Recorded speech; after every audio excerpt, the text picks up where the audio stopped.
आदरणीय हाँ विजयलक्ष्मी जी को बिठा दो ऊपर।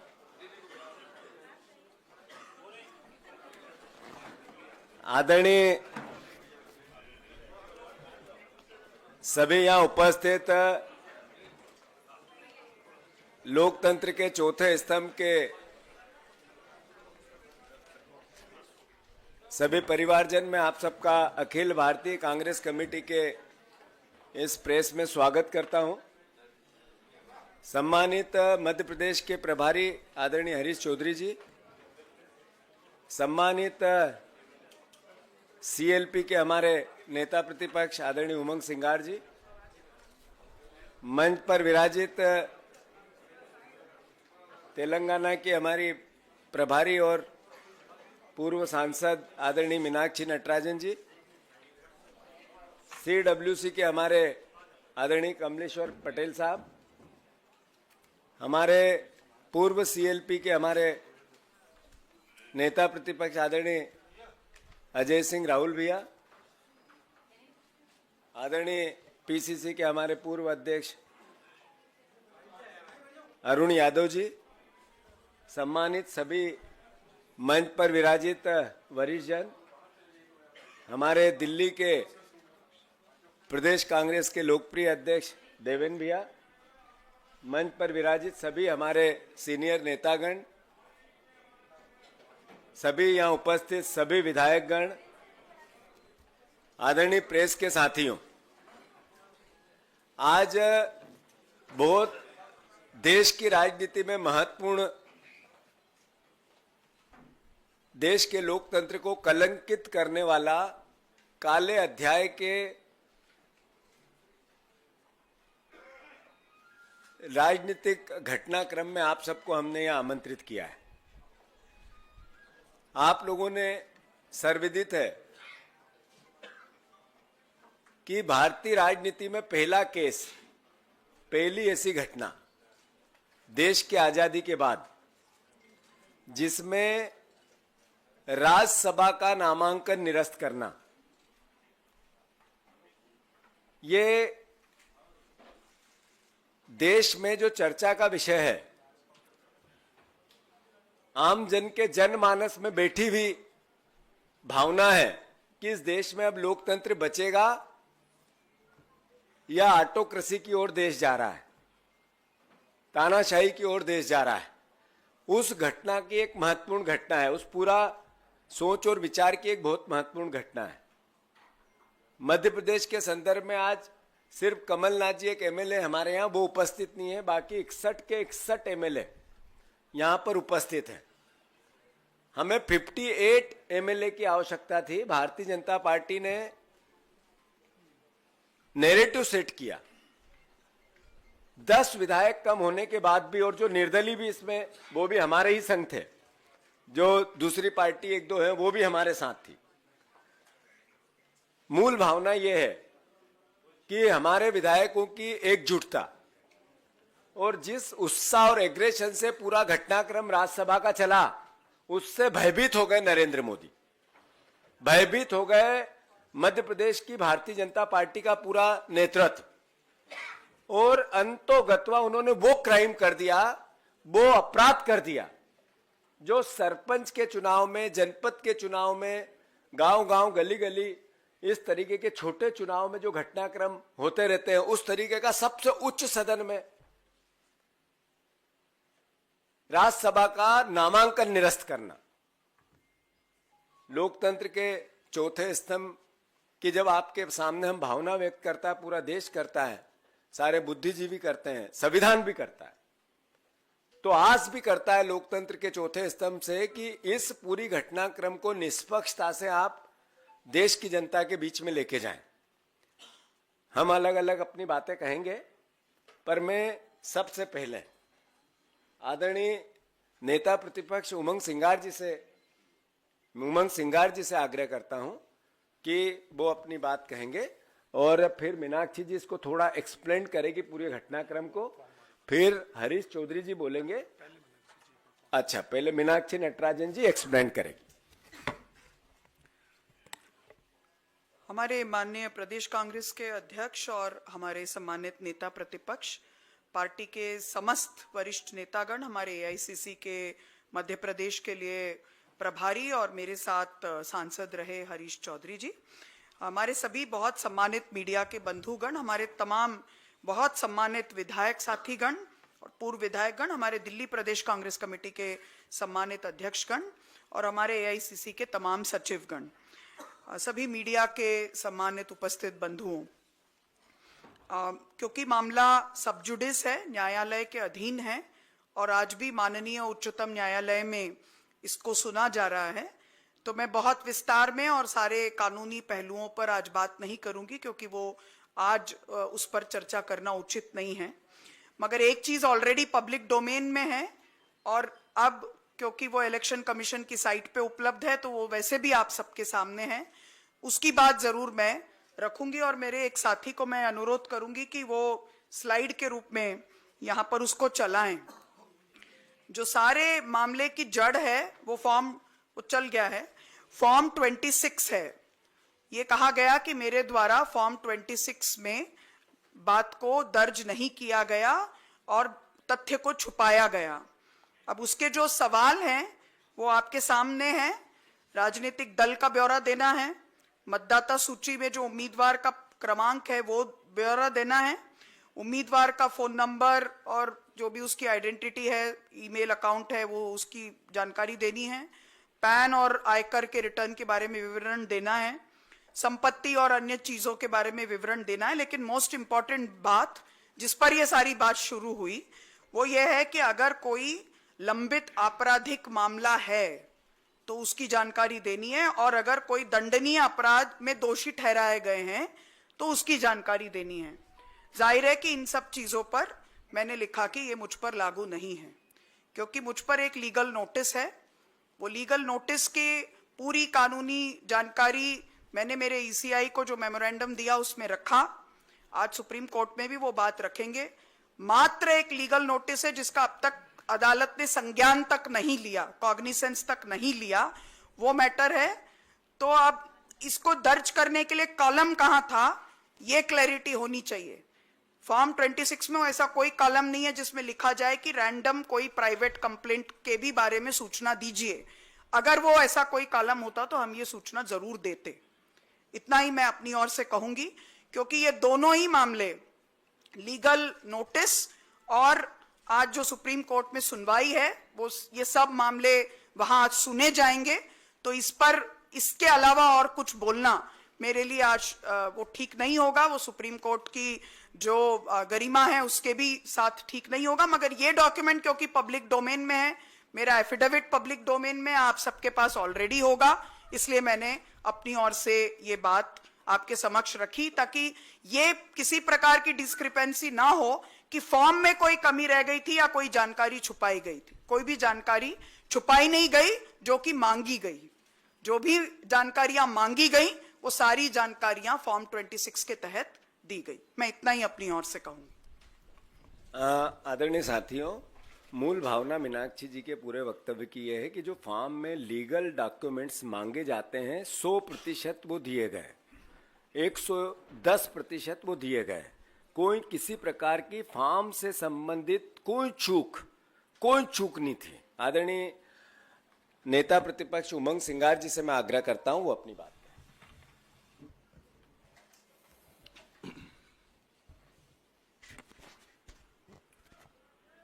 सम्मानित प्रभारी जी, सम्मानित अध्यक्ष जी, सम्मानित मीनाक्षी जी, सम्मानित कांग्रेस के वरिष्ठ नेतागण मध्य प्रदेश के, सम्मानित विधायक, सम्मानित पत्रकार बंधुओं, निश्चित तौर से ये चुनाव देश का ऐसा चुनाव जो इस इतिहास को शायद बदल सकता है। अब किस स्थिति में किस करवट इतिहास बनेगा, सुप्रीम कोर्ट के माननीय न्यायाधीश अब तय करेंगे। नजीर किस रूप में बनेगी, ये आने वाले समय में आपको कुछ घंटों के बाद स्थिति स्पष्ट होगी। लेकिन देश में इस प्रकार की जो स्थितियां हो रही है, उसके कारण देश एक ऑटोक्रेसी, इलेक्टोरल ऑटोक्रेसी की तरफ जा रहा है। स्वीडन की एक यूनिवर्सिटी है वीडेम, उस यूनिवर्सिटी ने 2026 की डेमोक्रेसी को एक रिपोर्ट प्रकाशित करी कि किस प्रकार से कई देश इलेक्टोरल ऑटोक्रेसी की तरफ जा रहे हैं। इसका मतलब सीधा है, ऐसा चुनावी सत्तावाद जो नाम के लिए सिर्फ एक विपक्ष रहे, नाम के लिए सिर्फ मीडिया रहे, सेंसरशिप वाला मीडिया रहे। जिस प्रकार से चाइना के अंदर अगर मीडिया को कोई खबर चलानी है तो सरकार के अनुसार चलती। कार्यपालिका केंद्रीकरण, विधायिका की सरकार पर कमजोर निगरानी, आम व्यक्ति की अभिव्यक्ति की स्वतंत्रता को रोकना, पत्रकारों का उत्पीड़न, और अब तो आप देश में देख रहे हैं कि जिस प्रकार कुणाल कामरा पे हुआ, एक हास्य कलाकार, एक कॉमेडियन पर किस प्रकार से घटना घटी। तो देश की एक पूरी देश की सिविल सोसाइटी हो, चाहे किस बुद्धिजीवी वर्ग हो, चाहे पत्रकार हो, चाहे वकील हो, चाहे प्रोफेसर हो, जो भी बुद्धिजीवी वर्ग हो, इस देश के लिए अब समय आ गया चिंतन और मनन का कि हम इस देश को उस तरफ ले जाना चाहते हैं जहां हम अपनी भावना नहीं रख सकते, अपनी अभिव्यक्ति नहीं रख सकते। साथियों, ये शुरुआत मध्य प्रदेश से हुई। मध्य प्रदेश के राज्यसभा मीनाक्षी जी का जो फॉर्म निरस्त किया गया, हम लोग वहीं थे, मैं प्रस्तावक था। जिस प्रकार से रिटर्निंग ऑफिसर की भूमिका थी, उस रिटर्निंग ऑफिसर ने कहा किसी को, जब उससे पूछा आपने ये गलती क्यों करी, तो उस रिटर्निंग ऑफिसर का उस हमारे साथी विधायक को जवाब था कि मुझे नौकरी करना है। अब सरकार तो इनकी रहेगी, भले मुझे मालूम है मैंने गलती करी है, लेकिन मुझे नौकरी करनी है और इनके साथ रहना है। तो ये उस रिटर्निंग ऑफिसर भी मानता है कि मैंने दबाव के अंदर गलती करी। लेकिन इस देश के अंदर चुनाव आयोग, जिसको पूरी ताकत शक्तियां हैं, लोकतंत्र की संवैधानिक शक्तियां हैं, कल उन्होंने सुप्रीम कोर्ट में कहा कि हमें जानकारी नहीं, याचिका नहीं मिली, जबकि हमारे कांग्रेस पार्टी का डेलीगेशन 2 दिन पहले उनसे मिल चुका था। उस डेलीगेशन में तनखा जी, जयराम रमेश जी, मनु संघवी जी, मीनाक्षी जी, वेणुगोपाल जी, कई नेता थे, धरने पे भी बैठे थे। दूसरे दिन बात हुई, लेकिन चुनाव आयोग सुप्रीम कोर्ट को गुमराह कर रहा है कि हमारे पास जानकारी नहीं है। साथियों, तो इससे स्पष्ट है कि किस प्रकार ये देश का लोकतंत्र को बचाने की जो संवैधानिक संस्था है, सबसे पहले चुनाव आयोग ही इस देश की लोकतांत्रिक व्यवस्था को खत्म करने के लिए गला घोटने का काम कर रहा है। और अगर इस देश के अंदर अगर चुनाव आयोग ही अगर इस लोकतंत्र की आत्मा का गला घोटेगा, तो देश के अंदर फिर हर व्यक्ति कैसे चुनाव जीतेगा। आज प्रश्न यह है, जिस प्रकार से भारतीय जनता पार्टी चाहती है कि चुनाव ना हो, हमारे मध्य प्रदेश के अंदर सहकारिता के चुनाव नहीं हुए, मंडी के चुनाव नहीं हुए, कई सालों से 10-10 साल हो गए, और यही अब एक शुरुआत है कि अभी तक आपने देखा है कि वोट चोरी देखी है, अब आपने सीट चोरी पहली बार देखी है। तो ये सीट चोरी मध्य प्रदेश की एक सीट चोरी हुई है, लेकिन अब रिटर्निंग ऑफिसर की इस प्रकार की अगर मनमानी रहेगी तो हिंदुस्तान का कोई भी व्यक्ति विधायक का चुनाव लड़ेगा, सांसद का चुनाव लड़ेगा, अगर उसका किसी ने किसी दूसरे राज्य के अंदर कहीं कंप्लेंट करी है, परिवारवाद लगाया, उसको सिर्फ सूचना मिली है, उस आधार पर उसका फॉर्म रिजेक्ट हो सकता है। ये एक नई व्यवस्था दी जा रही है देश के अंदर। तो क्या हर विधायक, मतलब बीजेपी की एक रणनीति के तहत, स्क्रिप्ट के तहत ये शुरुआत है। अगर मैं मध्य प्रदेश का रहता हूं, गुजरात में कोई केस कहीं पे दर्ज हुआ, वो परिवारवाद लगा दिया कि इन्हें भी हमने सूचना दी थी, उस सूचना के आधार पे मेरा फॉर्म भी रिजेक्ट हो सकता। तो हिंदुस्तान के हर विधायक, हर सांसद का पर्चा निरस्त हो सकता है अगर रिटर्निंग ऑफिसर की इस प्रकार की मनमानी रहेगी, जो कानून के खिलाफ, सुप्रीम कोर्ट के खिलाफ, चुनाव आयोग के नियमों के खिलाफ जिस प्रकार से निर्णय आया है। तो मैं समझता हूं कि कांग्रेस की राजनीतिक लड़ाई नहीं है ये हर व्यक्ति के अधिकारों की लड़ाई है, जिसमें कांग्रेस की भूमिका तो है, लेकिन मैं समझता हूं कि हर व्यक्ति को आगे आना होगा।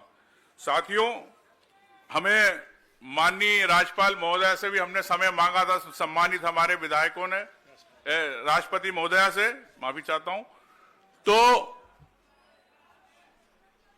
कल शाम तक हमें कहा गया कि हम समय दे रहे। उनके सेक्रेटरीट में हमेशा 5-6 बार बात हुई,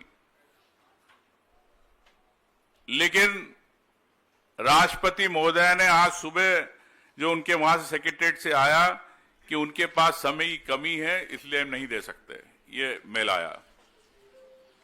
10/27 पे मुझे अभी मेल मिला है। तो साथियों, ये देश की राष्ट्रपति है, जिनके सामने हम समझते हैं कि देश की राष्ट्रपति है, जो किसी दल से नहीं जुड़ी है, लेकिन जिस प्रकार से वो काम कर रही है, तो निश्चित तौर से एक हमें दुख की बात है कि प्रदेश के पूरे 61 विधायक आए हैं। एक विधायक 3 लाख लोगों का जनप्रतिनिधि होता है, जनता का वोटर होता है, उनसे मिलने के लिए राष्ट्रपति महोदय के पास समय नहीं।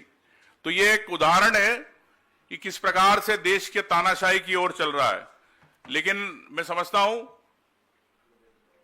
कि ये मीनाक्षी जी का जो फॉर्म निरस्त हुआ, ये उनका एक फॉर्म नहीं, ये हर व्यक्ति का जो चुनाव लड़ना चाहता है उसके फॉर्म से जुड़ा है। कल से आने वाले में क्या स्थिति होने वाली है, किस प्रकार से रशिया और चाइना के रूप में एक नाम की डेमोक्रेसी के लिए देश बढ़ रहा है। मैं समझता हूं कि साथियों, हम सबको इस लोकतंत्र को बचाने की आहुति में सबको सहयोग करना चाहिए। इसीलिए हम माननीय सब विधायक सभी आज राष्ट्रपति महोदय से गुहार के लिए आए थे, लेकिन उनको देश की शायद चिंता नहीं है, देश के लोकतंत्र की चिंता नहीं है। यही मैं कहना चाहता हूं। धन्यवाद।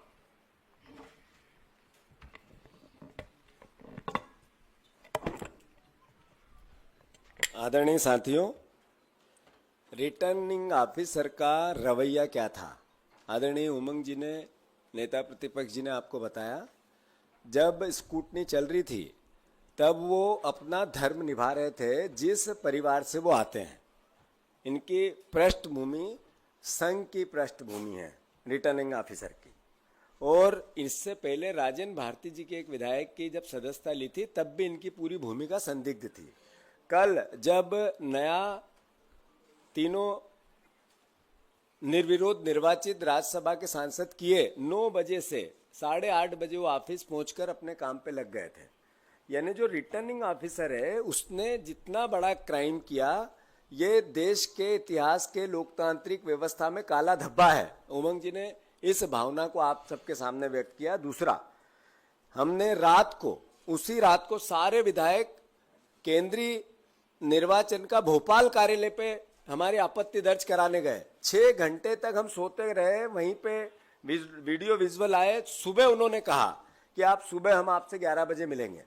उसी समय वेणुगोपाल जी के नेतृत्व में यहाँ प्रतिनिधिमंडल गया, मीनाक्षी जी भी उसमें थी। वहां भी जो आवेदन, जो हमने तथ्य रखे, उस पर कोई किसी प्रकार का वापस रिपीट हमें कोई संज्ञान नहीं लिया गया, ना हमें कोई निर्देश दिया गया, ना कोई किसी प्रकार की कार्रवाई की। या तो रिजेक्ट करते या सिलेक्ट करते या उसको एक्सेप्ट करते, दोनों नहीं किया गया। ये पूरा रवैया क्या है? ये पूरा रवैया है कि लोकतंत्र को मोदी ने मार दिया, प्रजातंत्र को मोदी ने मार दिया एक तरह से। आदरणीय हरीश चौधरी जी हमारे बीच में है, वो पूरा घटनाक्रम आपको सिलसिलेवार बताएंगे। मैं आदरणीय हरीश चौधरी जी से आग्रह करता हूं अपनी बात।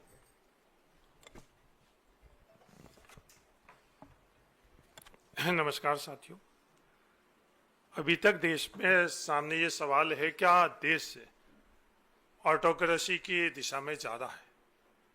आज देश को इस सवाल का उत्तर मिल गया है। सफर कब कैसे शुरू हुआ? नारों में जरूर ये बातें पहले ही आ गई थी कि मोदी है तो मुमकिन है, पर क्या मुमकिन है वो देश से आज जान चुका है। चुनाव आयोग संवैधानिक व्यवस्था के तहत निष्पक्ष होना चाहिए। प्रधानमंत्री, नेता प्रतिपक्ष, सुप्रीम कोर्ट के चीफ जस्टिस के माध्यम से उनका चयन होना, उस व्यवस्था को बदलकर सुप्रीम कोर्ट के चीफ जस्टिस के जगह प्रधानमंत्री द्वारा नियुक्त किया गया मंत्री, जिससे संवैधानिक संस्थाएं निष्पक्ष की जगह एक पक्षीय हो जाए। इस व्यवस्था के परिवर्तन के बाद में जो सरकार चाह रही है उनकी ही नियुक्ति हो रही है। केंद्रीय चुनाव आयोग से लेकर ये सफर मध्य प्रदेश चुनाव आयोग तक, देश ऑटोक्रेसी की तरफ आ चुका है। कृषि बिल के वक्त जो देश ने देखा, सदन में वोटिंग भी नहीं कराई गई। जो सदन में उस कुर्सी पर बैठकर जो न्याय देश को देना था, वो न्याय उस दिन नहीं मिला। और आज देश देख रहा है कि तमाम संवैधानिक व्यवस्थाओं को समाप्त कर दिया गया। इस देश के सामने दो मॉडल है। अब देश को तय करना है कि वो कौन सा मॉडल को सही मानता है। एक मॉडल है संवैधानिक मॉडल, संवैधानिक व्यवस्था, जिसके अंतर्गत राज्यसभा चुनाव में मीनाक्षी नटराजन ने नामांकन दर्ज किया। जो भी कानूनन और नियम के तहत, प्रावधानों के तहत नामांकन पत्र भरना चाहिए, वो तमाम 100% पूर्ति मीनाक्षी नटराजन ने करी। उसके बावजूद उसको रद्द किया गया। ये सवाल कि इस तरह के शो कॉज नोटिस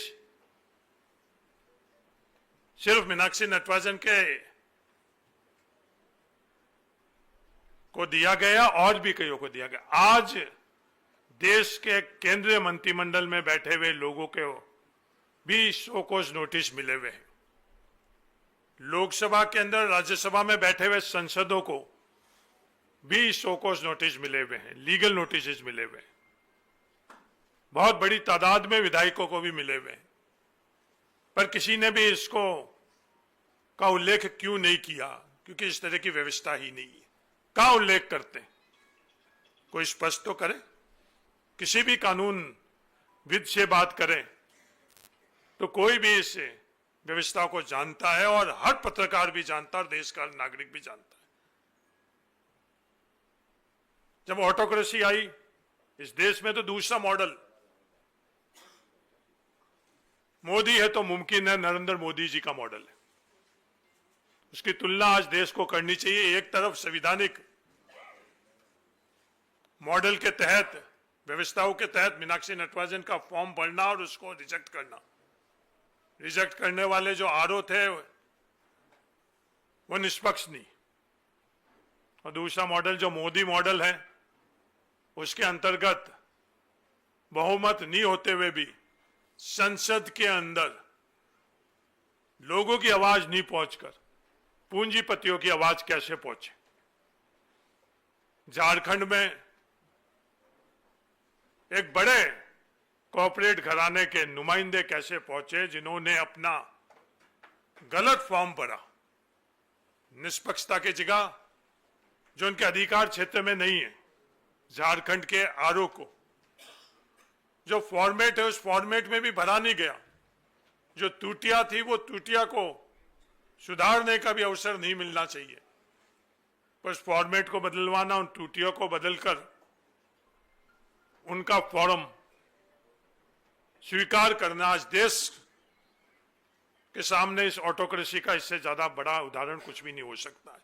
अब देश को तय करना है कि ये देश संविधान के माध्यम से चले या नरेंद्र मोदी जी के मॉडल, जो ऑटोक्रेसी का मॉडल है, उसके माध्यम से चले।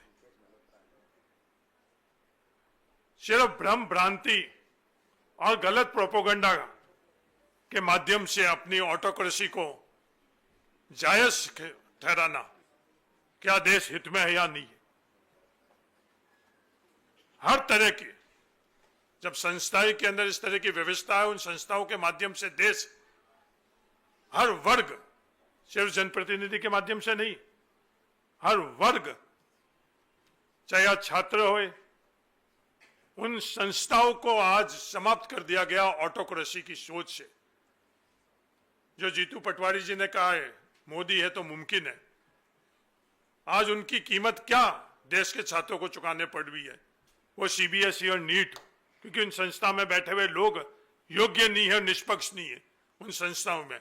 इसलिए आज देश की शैक्षणिक व्यवस्था, शिक्षा व्यवस्था समाप्त हो गई।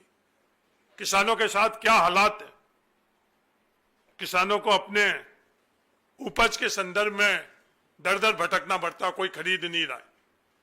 आज किसानों की जो न्यूनतम आवश्यकता है खाद, वो नहीं मिल रही है। उस ऑटोक्रेसी के कारण आज देश सिर्फ और सिर्फ,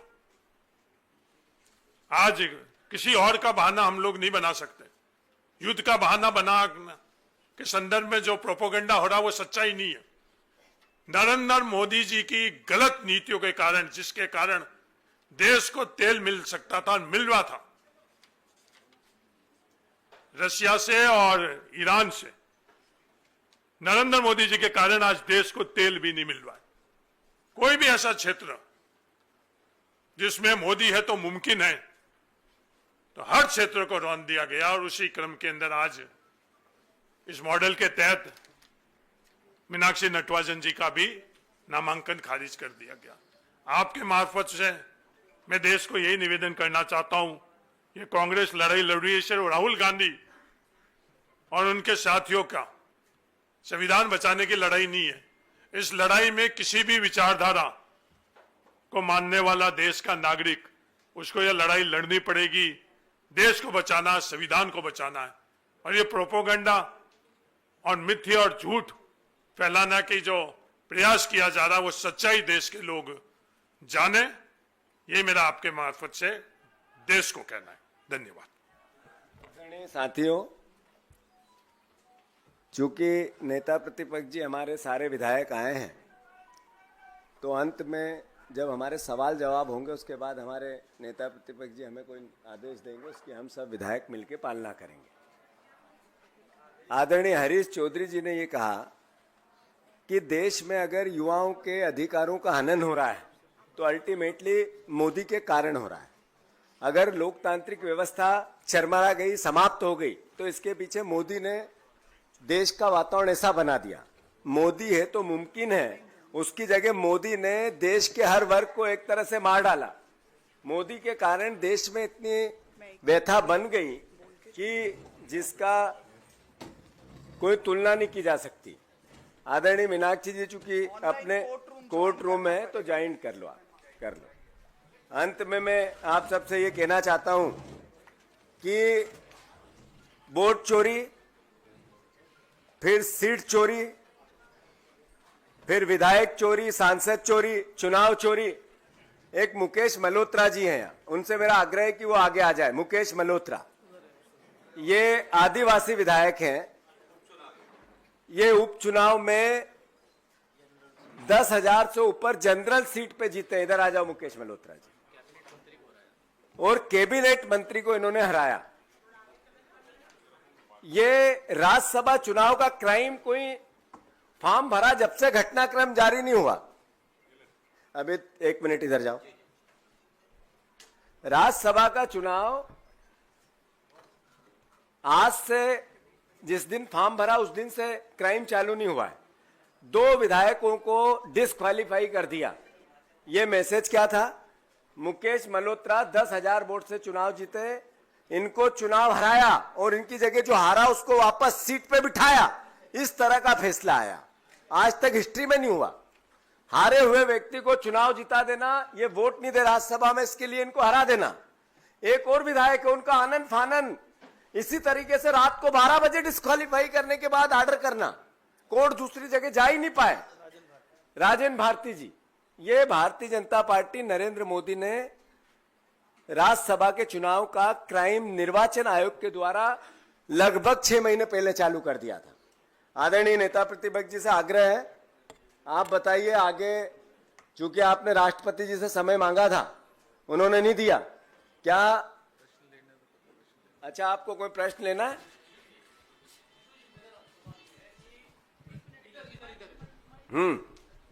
जी, मेरा सवाल यह है कि जब नामांकन खारिज हुआ था तो कई सारी खबरें जो पुष्टि नहीं हो पा रही थी, आ रही थी, जिसमें से एक ये था कि मीनाक्षी नटराजन जी को रिटर्निंग ऑफिसर ने मौका दिया था कि वो अपने नोटिस वाली बात को शामिल करें, लेकिन ऐसा नहीं हुआ। दूसरा सवाल इसमें यह है आपसे खासतौर पे कि आप कह रहे हैं जो सबसे बड़ा एतबार होता है लोकतंत्र का वो चुनाव पे होता है, चुनाव के जरिए हम सरकार सत्ता को बदल सकते हैं अगर वो निरंकुश है तो। लेकिन आपके हिसाब से चुनाव आयोग ही कंप्रोमाइज है, तो निश्चित रूप से आप सड़क की तरफ जाएंगे। लेकिन आपको नहीं लगता है कि आप सड़क पे जाएंगे तो एंटी नेशनल नाम का स्टिग्मा आपका इंतजार कर रहा है वहां पे? पहले तो जो पहले वाला आपका प्रश्न है, जब हमें समय दिया गया, जब आपत्ति ली गई, तो आदरणीय नेता प्रतिपक्ष, खुद में, हमारे 4 वकील, आदरणीय मीनाक्षी नटराजन, हमने सब ने वो सारी क्योरी कंप्लीट की जो उन्होंने उस समय मांगी थी। और एथिकली जो एकदम अटेस्टेड होती है वो की, उनको नजरअंदाज किया गया। हमें 5 बजे तक का समय दिया, हमने 4 बजे ही सारी क्योरी क्लियर कर दी थी। तो वो प्रश्न तो उठता नहीं है। और नेचुरल है, सड़क पे तो आना पड़ेगा। न्याय की व्यवस्था कहाँ बनती है? सबसे पहले सरकार हमारी है, देश की है, उससे न्याय की उम्मीद होती है। अगर सरकार हरधर्मिता करे तो फिर हम स्वायत्त संस्थाओं के जरिए सरकार को एक तरह से न्याय के लिए प्रतिबंधित करते हैं। अगर वो भी नहीं माने तो फिर हम न्यायालय जाते हैं। अगर तीनों जगह नहीं होगा, ऐसे ही तो देश में क्रांतियां आती हैं।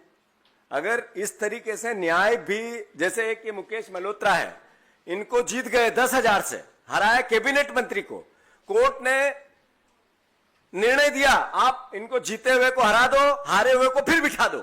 आज तक नहीं हुआ। अगर ऐसा न्याय रहेगा तो फिर क्रांति नहीं आएगी।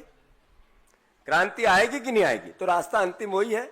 और जो आदरणीय हरीश जी कह रहे थे, जब मोदी ने हर जगह प्रतिबंध लगाया, ऑटोक्रेसी की बात उमंग सिंगार जी ने कही, तो आप लोग जो मीडिया के साथी हैं महसूस नहीं करते हैं?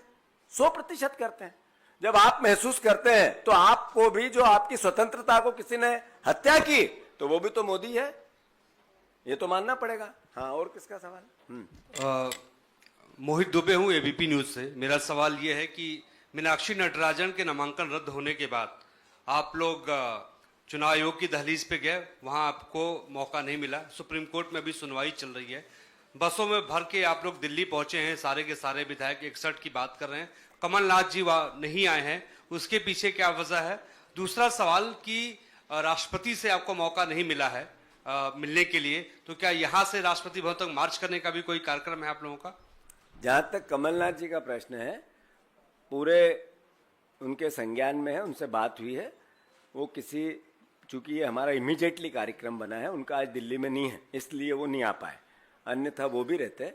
और जहां तक ये मार्च का अंतिम में हमारे नेता प्रतिपक्ष जी हमें जो विधायकों को निर्देश देंगे, हम स्वतः पालन करेंगे। और कोई सवाल? जीतू जी, बीजेपी की तरफ से ये कहा गया कि कांग्रेस में क्रॉस वोटिंग हो सकती थी, ये इस तरह के आरोप, और इसलिए कांग्रेस ने ये सब बात चीजें की। इस पर कांग्रेस क्या कहना चाहेगी?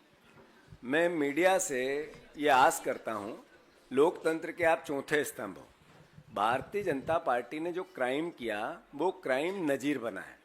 वो देश की राजनीतिक व्यवस्था के इतिहास में आज तक का सबसे बड़ा क्राइम है। जो सरपंच और जनपद में फॉर्म रिजेक्ट करके सेटिंग होके तहसीलदार करता है, वो देश के निर्वाचन आयोग ने मोदी के निर्देश पे किया है। और चूंकि हमने केंद्रीय चुनाव आयोग में भी आदरणीय जो मुख्य निर्वाचन आयुक्त है अधिकारी, उनके सामने भी उनने भी मौन रखा। ये मोदी जी के निर्देश पे हुआ है। अब कांग्रेस का ऐसा होना था तो ऐसा हो गया। इस तरह की भारतीय जनता पार्टी की बात को इंडोर्स करना भी देशद्रोह है। जीतू जी, मैं आमिर हूं न्यूज नेशन से। एक सवाल मेरा है कि हाँ इसके बाद एक वो आखिरी में लो। देखिए, क्रॉस वोटिंग की बात जो आप कह रहे हैं, ये भारतीय जनता पार्टी के द्वारा उड़ाई गई अफवाहें। पूरा इलेक्शन स्क्रिप्टेड था। जब फॉर्म की स्क्रूटनी का समय था, हमारे विधायक सब पहुंच गए थे एयरपोर्ट। आपको यह भी बताना चाहता हूं कि पूरे एयरपोर्ट अथॉरिटी ने अपने लोगों की छुट्टी कर दी। परिवार लेके गए बच्चे, छोटे छोटे 6 महीने 8 महीने के बच्चे पानी के लिए तड़पते रहे, परिवार तड़पते रहे।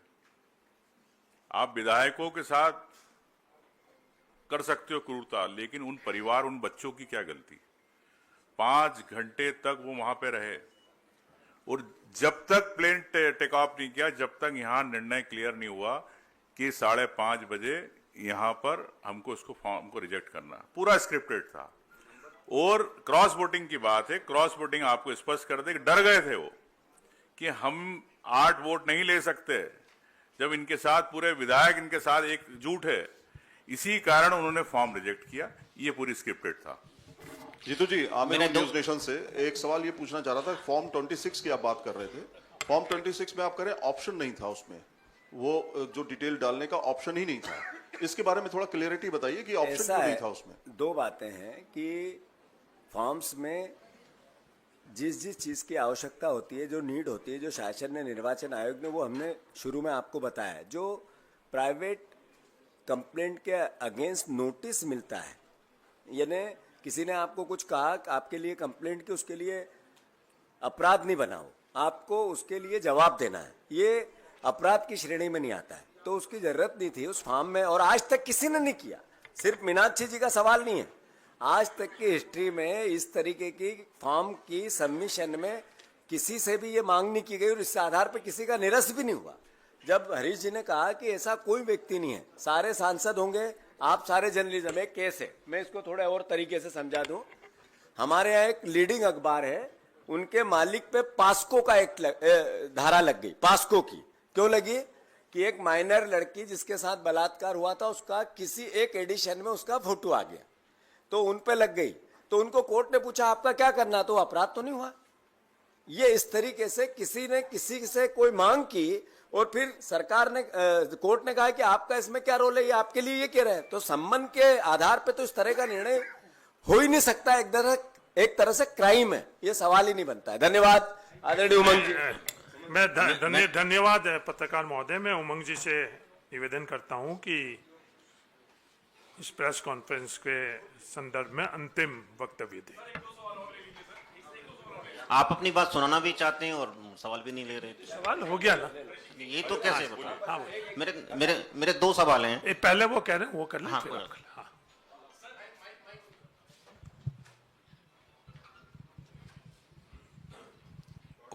Thank you sir.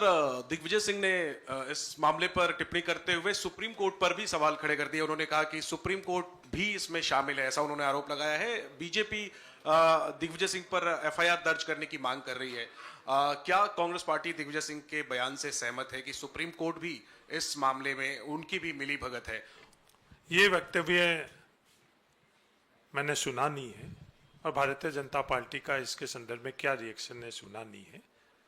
आप संज्ञान में लाए हो इसके लिए धन्यवाद। वो सुनकर और पार्टी का जो भी स्टैंड होगा आप लोगों के मार्फत से देश में हम लोग बताएंगे।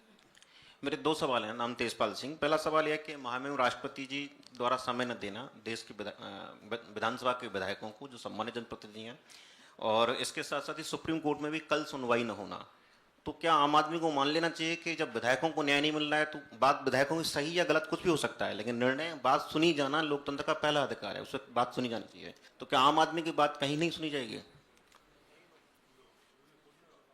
हम लोग इस लड़ाई में हर माध्यम से लड़ाई ले। जिन्होंने अन्याय किया है, जिन्होंने क्रूरता करी, चुनाव आयोग, उनसे भी हम लोगों को आशा थी कि वो अपना खुद का रुख बदलकर और न्याय देगा। चुनाव आयोग जिन्होंने ये क्रूर कृत्य किया, उनके सामने भी हम लोग गए, क्योंकि संवैधानिक व्यवस्था है, हम संविधान पर विश्वास रखने वाले लोग हैं। तो चुनाव आयोग के सामने भी हम लोगों ने बात कर रखी, हमने न्यायपालिका के सामने भी। अंतिम गुहार हम लोग कहाँ लगा सकते हैं इस देश के अंदर? अंतिम गुहार देश में महामहिम राष्ट्रपति जी के सामने हम लगा सकते हैं। उसका भी हम लोगों ने प्रयास किया। तो हर दिशा में हम लोग प्रयास करेंगे और अंत में देश को, हर नागरिक को ये लड़ाई लड़नी पड़ेगी, ये अपील भी हम कर चुके हैं। एक सवाल और है कि सवाल कटो है लेकिन जरूरी है कट पूछना, क्योंकि वक्त कट सवाल पूछने का ही है कि मोदी जी को आवाज नहीं आनी चाहिए। एक सवाल और है कि राज्यों में जैसे पंचायत चुनाव लगातार डिले किए जा रहे हैं, हर व्यक्ति अपनी पंचायत का या जिला का हर जगह प्रतिनिधित्व चाहता है, आने वाले समय तो उसके भी पर्चा इसी तरह से कैंसिल कर दिया जाएंगे। ये जो मोदी मॉडल है ऑटोक्रेसी का, ये तो आज देश जान चुका है। राज्यसभा से सफर शुरू और अंत नहीं हुआ है, यह हर क्षेत्र के अंदर यही रहेगा। धन्यवाद। देखिए, मैं अनुरोध करता हूं साथियों, आपको सब विद्वान हैं और हमसे ज्यादा आपको सबको ज्ञान है, आपको पता है कि ये घटना कैसे घटी और क्या हुआ। मैं सवालों के जवाब में आपके दिए पूरे, लेकिन अब सवाल देश के सामने है, इस लोकतंत्र को कैसे बचाना है।